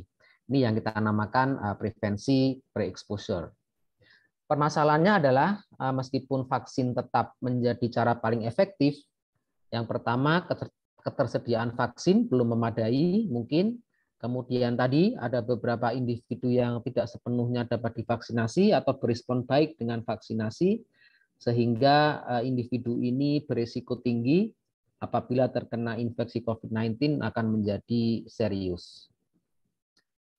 Dan beberapa strategi untuk obat-obatan pencegahan COVID-19 sedang diteliti. Kalau dulu di tahun 2020 kita lihat banyak sekali obat yang sedang dicoba untuk pencegahan maupun profilaktik, ya, pencegahan primer maupun pencegahan sekunder. Namun sayangnya sebagian besar data penelitian masih studi yang sifatnya retrospektif atau studi yang berasal dari dari pengalaman klinis, belum suatu studi yang randomized control clinical trial secara prospektif. Sehingga belum ada obat yang terbukti memiliki manfaat klinis yang jelas sebagai strategi untuk melawan COVID-19 di dalam hal pencegahan atau prevensi. Nah, ini yang sangat penting sekali, bahwa hierarki dari suatu penelitian klinis itu harus bisa dipertanggungjawabkan menjadi suatu level of evidence yang nomor satu. Sehingga apabila level of evidence yang nomor satu, ini nanti yang memang akan bermanfaat, sehingga bisa direkomendasikan untuk dipakai atau tidak dipakai. Beberapa penelitian masih level of evidence 4, 5, atau mungkin 2 yang paling tinggi, yaitu masih dalam penelitian, bahkan ada yang masih penelitian belum di manusia, ya, sudah diklaim bahwa dia bisa sebagai obat prevensi, meskipun akibatnya karena belum mencapai level of evidence 1, belum direkomendasi. Apa itu level of evidence 1? Yaitu penelitian yang menggunakan eksperimental randomized control trial. Jadi pemberian obatnya itu di random, kemudian ada yang sebagai kontrol, dan diikuti sampai terjadinya COVID-19 atau tidak. Itu baru suatu penelitian bisa dipakai sebagai rekomendasi. Nah, ini beberapa terapi yang sudah direkomendasi karena sudah mempunyai penelitian yang bersifat randomized control clinical trial. Salah satunya adalah obat ini yang bisa dipakai untuk terapi profilaksis, sudah disetujui oleh FDA atau BPOM-nya dari Amerika sebagai obat untuk penggunaan emergency pada mereka-mereka yang mengalami paparan COVID-19. Kalau nggak salah penelitiannya, saya lupa nama penelitiannya, tapi nanti bisa dicari di internet. Jadi ini sudah randomized clinical trial. Kemudian beberapa penelitian ini sedang berlangsung, yang saat ini mungkin juga sudah memulai tahap RCT, tetapi sampai sejauh ini belum ada bukti-bukti yang bisa dipakai untuk direkomendasi sebagai pengobatan pasca infeksi COVID-19. Ini beberapa obat yang sempat ngetren karena obat-obatan ini memang ada di Indonesia. Kemudian untuk terapi, ini ada obat antiviral remdesivir yang sudah disetujui karena memang sudah melalui RCT dan memang terbukti bermanfaat atau ada efikasinya untuk melawan COVID-19 sebagai profilaksis pasca paparan atau sebagai terapi. Nah, bagaimana dengan profilaksis sebelum paparan? Jadi kalau yang namanya profilaksis sebelum paparan ini individunya tidak sakit, ya, sehingga memang lebih sulit ini untuk melakukan suatu uji atau penelitian karena orangnya kan merasa sehat, gitu ya, merasa sehat. Beda dengan yang tadi, memang sudah ada penyakit sehingga dan belum ada obatnya, sehingga kalau pasien atau subjek ditawari suatu obat baru yang kemungkinan besar ada manfaatnya, mungkin akan bersedia. Tetapi kalau profilaksis sebelum paparan ini mungkin akan lebih sulit, ya. Tetapi beberapa penelitian sudah mencoba menggunakan obat. Jadi pada orang-orang yang belum terkena atau belum terpajan atau terpapar oleh COVID-19, tetapi dia bekerja di suatu lingkungan yang risiko tinggi terkena COVID-19, umpamanya pada tenaga kesehatan, atau pada mereka yang bekerja di tempat yang berkerumun, itu mungkin risiko paparannya tinggi. Sehingga pre-exposure prophylaxis ini mungkin bisa bermanfaat. Beberapa penelitian ini yang sudah dicobakan melalui clinical trial, randomized clinical trial. Ini ada emricitabine ditambah dengan tenofovir. Ini adalah suatu obat antiviral. Kemudian yang kedua adalah obat kloroquine atau hidroksikloroquine. Ini tidak asing lagi di Indonesia karena ini adalah obat untuk malaria dan obat untuk beberapa penyakit rematik. Jadi yang warnanya oranye itu sudah merupakan obat yang sudah lama ya, bukan obat baru tetapi obat kuno, obat lama yang memang sudah banyak pengalaman di Indonesia untuk dilakukan pengobatan pada kasus malaria. Ternyata dia mempunyai efek antiviral dari penelitian di hewan coba dan penelitian di in vitro atau penelitian yang sebelum penelitian manusia, sehingga dicobakan untuk profilaksis. Nah, ini permasalahannya adalah beberapa studi penelitian profilaksis ini menggunakan obat hidroksikloroquine, kloroquine, lopinavir atau ritonavir.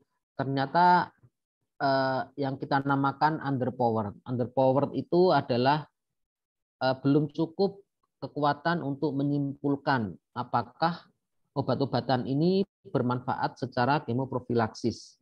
Karena seperti kita ketahui, suatu penelitian itu harus betul-betul didesain dengan baik dan juga sampelnya atau subjeknya itu representatif dengan kondisi yang ada di masyarakat.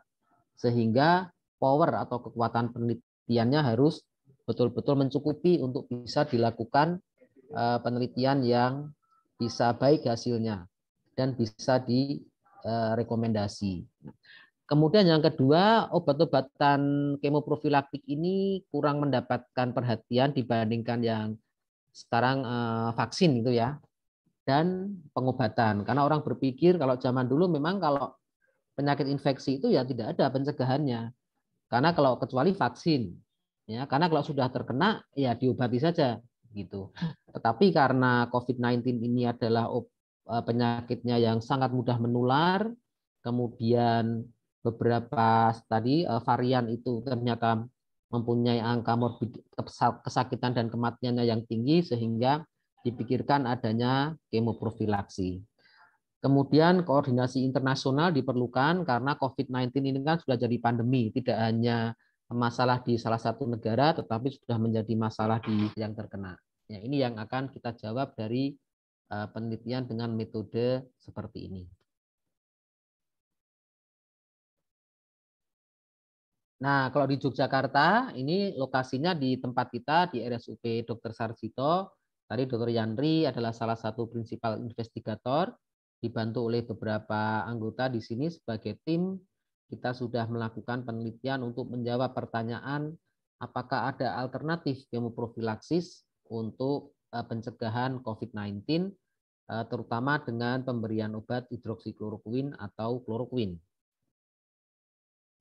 Kriterianya ini dewasa yang akan kita rekrut untuk subjek penelitian ini dan belum pernah terdiagnosis COVID-19, tidak sedang ada gejala pada waktu melakukan penelitian selama subjek di enroll atau subjek dimasukkan ke penelitian H0, belum pernah divaksin COVID-19. Nah, jadi kalau yang sudah vaksin ya sudah tidak bisa mengikuti penelitian ini karena sudah mendapatkan vaksin. Kemudian tidak sedang hamil bagi yang perempuan dan harus ada informed consent untuk mengikuti penelitian dan nanti tidak mengobati diri sendiri dengan obat-obat yang lain dan mempunyai akses smartphone atau akses internet. Baik, demikian untuk paparan saya. Mungkin setelah ini akan kita sosialisasikan lagi apa itu kloroquine atau hidroksikloroquine sehingga kenapa obat ini menjadi salah satu sempat menjadi primadona waktu itu 2020, tetapi sekarang akan kita coba untuk apakah ada manfaatnya untuk kemoprofilaksi atau pencegahan. Ya, baik, terima kasih. Mungkin saya izin untuk men-sharekan video. Silakan.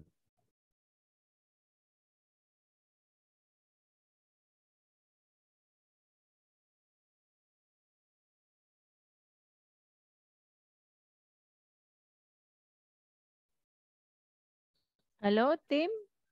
Ya, mohon tim silahkan kita share video pengetahuan tentang kloroquine. Ya, monggo Bapak Ibu bisa dilihat di sini video animasi tentang ya kop-kop dan As far kloroquine. back as Silakan. the Inca civilization, the bark of cinchona tree was used to treat malaria. In 1934, from this ancient compound from the cinchona tree, a new drug was developed, chloroquine, and a decade later, the closely related hydroxychloroquine came into existence. These drugs have been used for malaria prevention and treatment, and in the treatment of conditions like rheumatoid arthritis for over 60 years. During this time, over 5 billion treatment courses have been given. The widespread use was in part due to the excellent safety and tolerability of these drugs. The emergence of COVID-19 led to the search for drugs for prevention and treatment. Experiments showed that the chloroquine and hydroxychloroquine have antiviral effects against the virus which causes COVID-19 and protects cells from infection. When these drugs were tested in clinical trials in sick hospitalized patients, they were unsuccessful in the treatment of COVID-19. But why? In COVID-19, we know that the virus levels reach their peak early in the infection. People become sick later as a result of the earlier damage done and inflammation. At this stage, it may be too late for these drugs to be of benefit. Wait, but the drugs would have a better chance of working if given earlier. What about prevention? Prevention is better than cure. It is easier to prevent a fire or put the fire out early rather than late when the damage is done, and the same is true with infections. So, we still need to study these drugs for prevention in large, high quality clinical trials.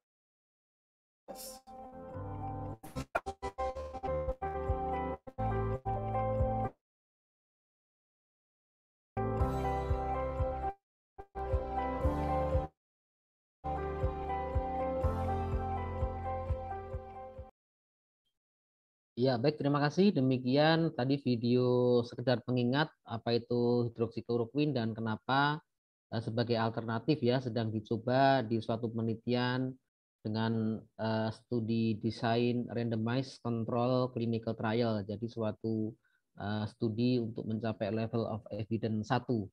Jadi sehingga apakah nanti direkomendasi atau tidak nanti tergantung dari hasil penelitian ini. Baik, kami kembalikan waktu kepada moderator. Dr. Yandri, silakan. Terima kasih sekali Dr. Anggoro, luar biasa ya 3 pembicara adik-adik saya ini. Oke, waktu kita sangat terbatas dan ternyata sangat antusias. Pertanyaan langsung saja, pertanyaan untuk Dr. Nanda dulu bisa ditampilkan oleh panitia. Dr. Budi kayaknya juga ada pertanyaan di chat room. Ya, Dr. Nanda sudah tampil. Ada materi pertanyaan Dr. Nanda atau Dr. Nanda memilih pertanyaan karena ada beberapa. Baik, dokter. Tadi ada beberapa yang menanyakan mengenai level situasi COVID ya, dok. Ya, sebenarnya level situasi COVID itu tergantung pemerintah itu menetapkan level situasi COVID itu memang betul. Yang pertama tergantung tingkat transmisinya. Seberapa banyak terjadi kasus terkonfirmasi positif di daerah tersebut. Jadi ada 3 yang dipertimbangkan. Yang pertama adalah seberapa banyak kasus terkonfirmasi. Yang kedua, seberapa banyak pasien yang dirawat inap. Yang ketiga adalah seberapa banyak kematian, angka kematian yang terjadi per 100.000 penduduk. Kemudian diklasifikasikan ada penularan, ada tingkat transmisi. Misalnya tingkat transmisi 1 itu bila kasus terkonfirmasinya kurang dari 20 per 100.000 penduduk.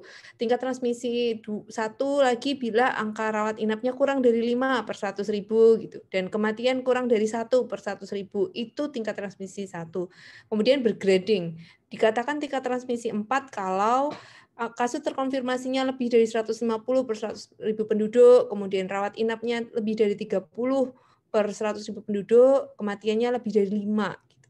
Ya, kemudian yang menentukan level situasi selain juga level transmisi juga adalah kapasitas respon.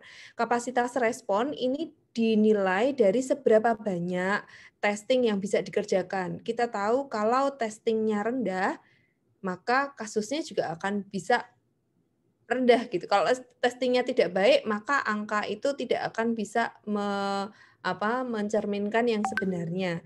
Kemudian yang kedua tracing dan terapi. Kalau kapasitas rumah sakit untuk misalnya contohnya Juli Agustus kemarin kapasitas rumah sakit semua penuh gitu, sehingga itu akan membawa ke kapasitas respon yang terbatas gitu. Jadi kalau kayak kemarin Juli Agustus itu kan rumah sakit di mana-mana penuh, sehingga itu diasumsikan bahwa orang itu sakit tidak bisa mendapatkan terapi, maka itu menjadi kapasitas respon yang terbatas. Nah, itu akan menjadikan kombinasi dua itu, sebenarnya saya ada grafiknya sih, Dr. Yandri, atau cukup waktu nggak ya kalau untuk memunculkan? Nggak ada waktu kan. Jadi antara dua kondisi itu, antara level transmisi dengan kapasitas atau kesiapan fasilitas kesehatan untuk mengakomodir kasus. Nah, itu yang akan menentukan situasi level. Nah, situasi level itu ada 0, 1, 2, 3, 4 dasarnya dari WHO, tapi kemudian diadopt di kita. Level situasi 0 itu kalau tanpa penularan lokal. Situasi 1 kalau penularan tidak terjadi, tapi ada keterbatasan penerapan mencegah penularan. Gitu. Jadi misalnya sudah ada kasus gitu. Level situasi 2 itu seperti kondisi sekarang, ya, insiden komunitas rendah, kemudian cukup baik, kapasitas responnya cukup memadai. Level situasi 3 itu kalau penularan komunitasnya banyak, kemudian kapasitas respon terbatas. Level situasi 4 itu kalau seperti Juli Agustus kemarin, transmisinya tidak terkontrol ya, kemudian semua rumah sakit penuh. Nah, itu level situasi 4. Itu yang kemudian akan dijadikan dasar oleh masing-masing pemerintah di daerah untuk menentukan kebijakan kapan sekolah boleh buka, kapan sekolah akan ditutup dan sebagainya. Mungkin itu Dr. Yandri untuk Terima yang kasih, pertama. Oke. Kita waktunya maksimal sampai ini udah agak terlambat. Dr. Nanda memilih pertanyaan yang mungkin tadi belum ada di dalam materi presentasi mungkin. Baik. Ada. Oh tadi, ini. Wah, long sudah COVID nih ya. dok. Long COVID.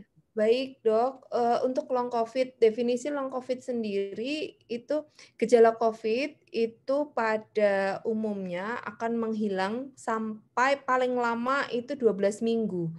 Jadi 3 bulan. Jadi wajar post COVID itu sampai 3 baru akan pulih itu dalam 3 bulan rata-rata. Tetapi pada beberapa orang 10-15% pasien itu gejalanya menetap walaupun lebih dari 3 bulan. Ini yang kita sebut long COVID. Nah, pada kondisi long COVID, apabila Bapak Ibu mengalami long COVID lebih dari 3 bulan kok masih ada gejala, maka yang perlu dilakukan adalah satu, kalau tergantung gejalanya, kalau gejalanya berat ya atau masih desaturasi, saturasinya masih suka di bawah 95 ya sebaiknya memeriksakan diri ke rumah sakit. Tapi kalau yang dikeluhkan itu lemes, kemudian biasanya keluhannya kan fatigue ya, lemes, kayak nggak punya daya apa-apa gitu, maka asesmen mandiri kalau tidak ada kegawatan, tidak pernah ada sesak nafas, ya hanya lemes, maka yang disarankan adalah olahraga dok. Jadi rehabilitasi medik ya, rehabilitasi paru. Jadi kalau memang masih ada gejala setelah 3 bulan, memang sebaiknya memeriksakan diri kembali ke fasilitas kesehatan, kemudian dokter akan menilai kebutuhan apa gitu. Jadi akan dilacak ke arah menyingkirkan ke arah yang perlu dikhawatirkan gitu, menyingkirkan ke arah jantung atau karena kondisi setelah COVID kan ada banyak inflamasi yang masih bisa terjadi dan itu melibatkan semua organ, jadi perlu evaluasi. Gitu dok. Oke, siap. Ini yang nomor 3 kayak nomor 1 ya. Oke, Dokter Dea dulu. Mungkin pertanyaan Dokter Dea dulu, panitia. Ada slide untuk Dokter Dea. Banyak kayaknya tanya untuk lanjut ya. Oke. Penyakit komorbid tidak dapat divaksin, adakah solusinya? Ya, sebetulnya Memang tujuan utama vaksinasi itu melindungi masyarakat, terutama dengan yang punya komorbid. Karena komorbid ini beresiko terkena COVID. Kalau dia kena COVID akan lebih berat.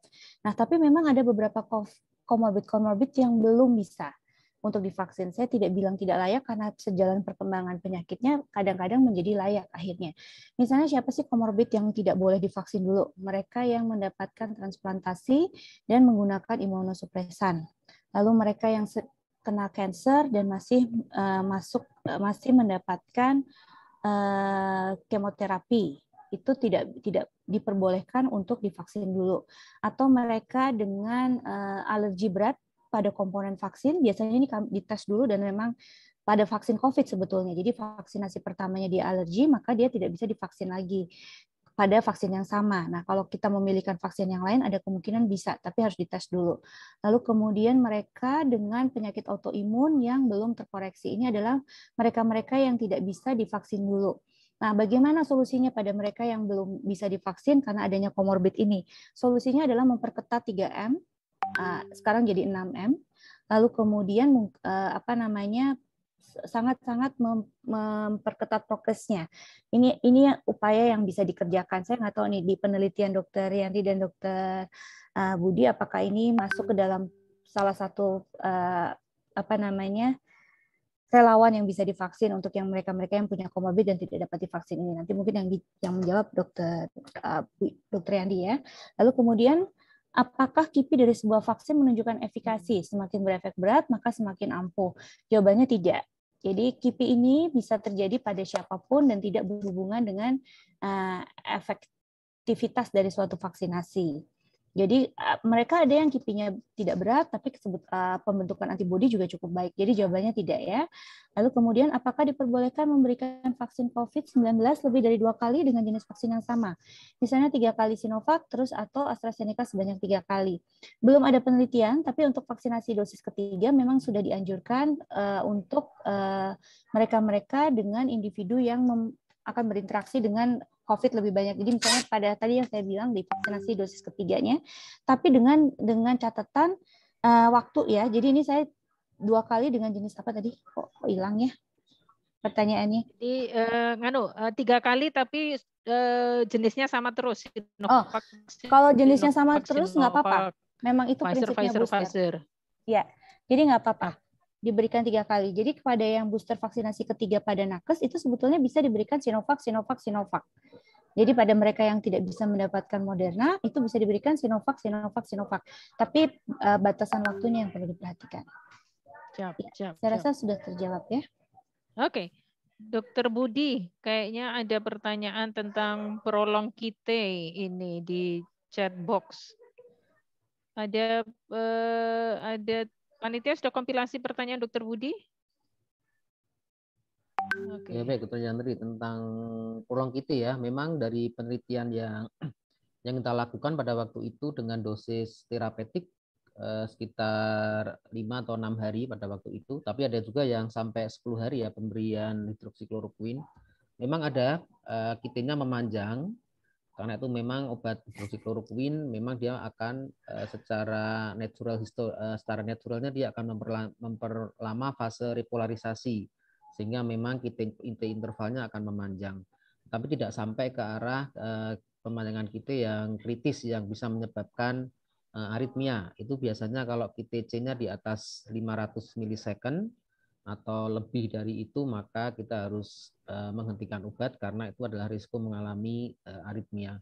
Tapi dari beberapa laporan untuk terapi ini tidak sampai ke arah lebih dari 500. Jadi hanya memanjang sekitar, kalau di penelitian kami itu sekitar 4 atau 5 milisecond. Jadi sangat ringan, Dokter. Kemudian kemudian jangka panjang juga belum ada laporan, apalagi dosis kecil ya pada pasien-pasien dengan malaria atau pasien dengan rheumatoid arthritis yang mendapatkan low dose hidroksikloroquine itu biasanya juga tidak ada laporan sampai mengalami prolong kite yang dikhawatirkan. Nah, terus ini memang pertanyaannya, terus apa dasarnya penggunaan obat ini untuk pencegahan ya? Nah tadi mungkin ini awalnya adalah bahwa ada efek antiviral di awal tadi, dia akan mengasamkan kondisi intraseluler sehingga bisa mencegah replikasi dari virus yang masuk ke dalam sel-sel alveoli. Tetapi ini memang dari penelitian di in vitro ya Dr. Yandria, atau penelitian pada binatang mungkin. Tetapi secara konsep ini kan biologically plausible, sehingga kenapa obat ini dicoba di manusia, karena ada penjelasan secara biologinya, secara biologisnya. Dan memang dari kita akan mencoba apakah kalau di awal, jadi sebelum ada infeksi yang masuk, sudah kita siapkan dulu nih lingkungan selnya dengan paparan obat ini, sehingga apakah dengan begitu apabila ada terpapar suatu COVID-19 ini bisa mencegah tadi mungkin virusnya jadi tidak jadi masuk gitu, atau virusnya jadi replikasinya mengalami hambatan sehingga bisa terbebas dari COVID-19 yang dengan gejala. Jadi seperti itu. Sehingga kita akan membuat suatu penelitian yang tadi level of evidence-nya 1. Jadi randomized control clinical trial yang betul-betul diawasi secara standar dan dilakukan di multicenter atau internasional. Sehingga kesimpulannya bisa dipakai untuk dilakukan rekomendasi. Siap. Terima kasih sekali Dr. Anggoro. Dr. Nanda bisa menjawab satu pertanyaan lagi? Kayaknya ada beberapa lagi pertanyaan yang mungkin berbeda. Baik dok, tadi ada mengenai penularan COVID pada ibu menyusui ya dok. Ini saya jawab karena penting. Menarik. Sampai sejauh ini tidak ada data bukti penularan dari air susu. Jadi WHO pun menyarankan bahwa ibu menyusui itu tetap untuk menyusui bayinya. Tetapi memang dengan prokes, jadi cuci tangan, ya, kemudian menggunakan masker. Ya. Penelitian yang dilakukan dari 46 ibu yang menyusui, 43 itu air susunya negatif gitu dilihat di air susunya negatif. Jadi tidak ada bukti penularan. Gitu, Dok. Siap. Dr. Dea masih ada nggak ya pertanyaan yang cukup menarik? Panitia? Oh, Dr. Dea itu ada yang bertanya, saya autoimun. Sudah 2 kali Pfizer. Nah ini. Bukan. 2 kali autoimun tadi saya kayaknya baca deh. 2 kali Pfizer, terus mau Pfizer lagi boleh apa enggak? Selama atau vaksin pakai Moderna. Boleh pakai Moderna ya. Selama autoimunnya stabil, dosis metoprednisolonnya sudah sangat rendah, itu boleh divaksin. Jadi boleh mendapatkan Pfizer yang dosis ketiga. Kalau ini kelihatannya kenapa, tapi pertanyaannya kenapa dikasih Pfizer dosis ketiga ya? Karena kita belum booster sebetulnya untuk Pfizer. Tapi kalau dia petugas kesehatan biasanya Sinovac dan Moderna. Jadi intinya boleh dapat dosis ketiga. Nah, nanti kapan nih? Ini ada pertanyaan menarik ini dari Bu Nur Idayati. Kapan sih waktu atau berapa bulan diperlukan booster vaksin? Ya, jadi kalau kita lihat tadi di slide saya, jadi ada suatu penelitian yang membuat suatu model itu kira-kira dalam 250 hari perlindungan efikasi suatu vaksin itu akan berkurang berapa persen. Jadi dalam penelitian mereka itu dalam 250 hari efikasi vaksin berkurang 10-20%. Artinya kalau mau di booster, ini waktu yang baik ya. Jadi setelah 6 bulan itu bisa di booster untuk vaksin. Tapi bisa nggak lebih dari 6 bulan? Saya rasa bisa, karena kalau kita lihat dari SARS-CoV-1 dan MERS, itu mereka antibodi bisa bertahan hingga 2 tahun. Jadi Bapak Ibu sekalian, ini ke depan kelihatannya kita harus mempersiapkan diri untuk hidup bersama COVID-19. Artinya gini, dulu di Eropa itu pernah ada yang kita sebut Spanish flu. Lalu kemudian ada flu yang sekarang kita kenal sekarang ini. Itu juga sebetulnya bukan hal yang mudah di awal-awal.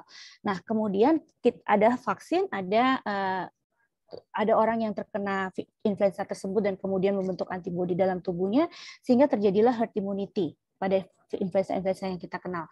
Nah, tapi untuk vaksinasi influenza itu tetap dikerjakan selama setahun 1 kali. Nah, ini kelihatannya pada COVID-19 hal serupa akan terjadi. Jadi kita harus siap menyisihkan sebagian dari pendapatan kita untuk kemungkinan pemerintah sudah tidak mensupport vaksin lagi di masa depan. Jadi ada kemungkinan kita akan divaksin secara reguler seperti halnya vaksinasi pada flu, pada yang sering diulang itu pneumonia itu kan diulang tiap periode waktu tertentu. Jadi kemungkinan ke depannya untuk vaksin COVID itu juga akan diulang pada periode-periode waktu tertentu. Studinya masih berjalan, tapi saya memperkirakan mungkin sekitar 6 hingga 2 tahun itu akan kita lakukan pengulangan lagi untuk vaksinasi COVID. Demikian. Siap. Oke, pertanyaan terakhir mungkin untuk dibacakan ke Dr. Anggoro. Kenapa partisipan penelitian tidak boleh di bawah 18 dan 25 tahun, Dok? Dr. Anggoro? Ya. Ya, baik, terima kasih. Ya, mungkin ini protokolnya, Dr. Yandri ya. Seperti halnya vaksin kan awalnya kan untuk dewasa. Karena kalau dewasa aman nanti baru pada anak-anak. Jadi mungkin ini sepertinya terkait dengan protokol. Kalau obatnya sendiri relatif aman dikonsumsi anak-anak selama ini juvenile RA, kemudian malaria pada anak pun juga mendapatkan obat-obatan semacam ini. Jadi ini nanti hanya sebagai protokol saja, kita melakukan pada dewasa dulu. Apabila pada dewasa ada efikasinya, mungkin tidak menutup kemungkinan akan ada penelitian pada anak-anak nanti.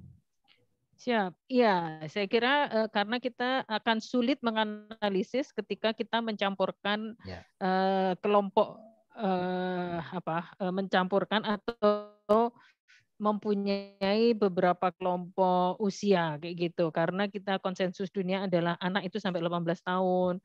Kemudian 18 sampai 65 itu mempunyai respon imunitas kesempurnaannya itu mirip, baru nanti kalau sudah di atas 65 tahun itu mungkin wane off kayak gitu juga ya Dr. Dea ya.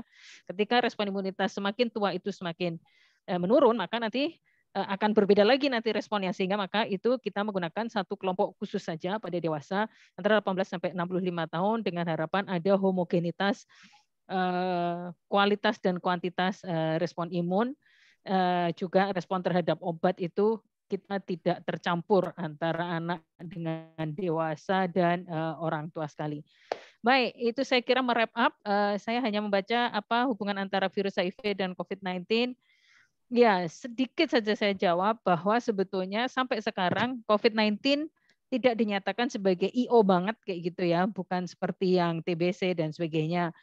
Tetapi memang ada 1-2 penelitian yang mengatakan risiko untuk morbiditas menjadi mortalitasnya memang sedikit meningkat. Tetapi ini masih ada berbagai penelitian yang untuk memastikan karena itu masih variatif sekali. Well, anyway, saya harus menutup tentang COP-COV. Tadi pertanyaan kepada Dr. Budi adalah untuk menutup kenapa penelitian ini pada satu populasi yang homogen yaitu pada dewasa. Di chat ada tulisan bahwa apabila ada yang ingin mengetahui lebih lanjut tentang penelitian ini dan atau misalnya bahkan sampai bisa tertarik untuk masuk dalam penelitian ini, ada kontak personnya untuk kita screening lebih awal dan sebagainya. Untuk kita tanya kemungkinan eligibilitas masuk. Saya kira harus saya tutup sesi webinar siang hari ini kerjasama antara Pusat Kedokteran Tropis dengan Kagama, di mana kami berterima kasih kepada teman-teman Kagama juga. Diakhiri oleh siapa ya panitia ya? Boleh dengan saya kembalikan Dok. ke Mbak Amel. Okay. Mungkin kita saya mengucapkan terima kasih kepada seluruh pembicara, adik-adik saya yang luar biasa, dan juga kepada semua yang memperhatikan dan mengikuti sesi 3 pembicaraan tadi. Semoga bermanfaat. Untuk itu saya mohon maaf apabila dalam mengantarkan acara ini ada kekurangannya, dan itu saya kembalikan kepada Mbak Amel. Terima kasih. Ya, terima kasih Dr. Yandri dan kepada Dr. Nanda, Dr. Dea, dan Dr. Anggoro Budi sudah menyampaikan materi yang menarik banget, banyak banget insight dan pengetahuan yang bisa kita dapat dari paparan tadi. Dr. Yandri, apakah kita berkenan untuk foto kembali?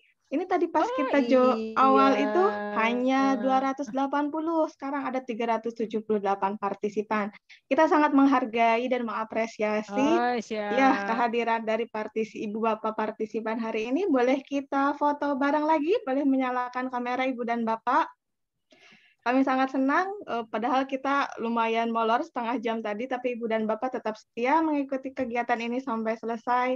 Jadi bolehkah kami mengapresiasi Ibu dan Bapak dengan foto bersama? boleh diambil foto oleh panitia. Mas Reza, kita boleh ambil foto sebentar. Oke. Ya, ya, oke. Kita hitung sampai 3. 1, 2, 3. Oke, yang tidak bisa buka kamera nggak apa-apa. Kita foto lagi. 1, 2, 3. Oke, kita ambil 3 kali lagi. 1, 2, 3. Ya, boleh 2 kali lagi. 1, 2, 3. Lagi, Mas Reza. 1, 2, 3. 1 kali lagi deh. Ini banyak yang lagi praktek di rumah sakit, tapi tetap standby menyalakan kamera. Boleh, Mas Reza. 1 kali lagi. 1, 2, 3. Oke, 1 kali lagi deh. 1, 2, 3. Oke, sudah. Terima kasih Mas Reza, Ibu Bapak partisipan, narasumber, dan moderator yang sudah membawakan materi dengan baik. Saya boleh menarik sedikit kesimpulan dari acara webinar hari ini, bahwa sesungguhnya tidak ada alternatif tunggal untuk pencegahan COVID-19 ini. Melainkan kita harus menggabungkan seluruh upaya pencegahan seperti vaksinasi atau penggunaan kemoprofilaksis dikombinasikan dengan gerakan 3M. Ataupun tadi kalau Dr. Nanda bilang adalah gerakan hindari 3CS, yaitu menghindari tempat ramai, menghindari kontak yang terlalu dekat, menghindari tempat yang ventilasinya buruk, dan tetap kita melakukan jaga jarak, mencuci tangan, batuk atau bersin di bagian dalam siku, menggunakan masker, membuka ventilasi, dan kita melakukan vaksin, jika memang kita bisa vaksin. Ibu dan Bapak, jangan lengah, COVID-19 masih ada di tengah-tengah kita, tetap lindungi diri dan orang-orang terdekat kita, dan selalu ingat, mencegah lebih baik daripada mengobati.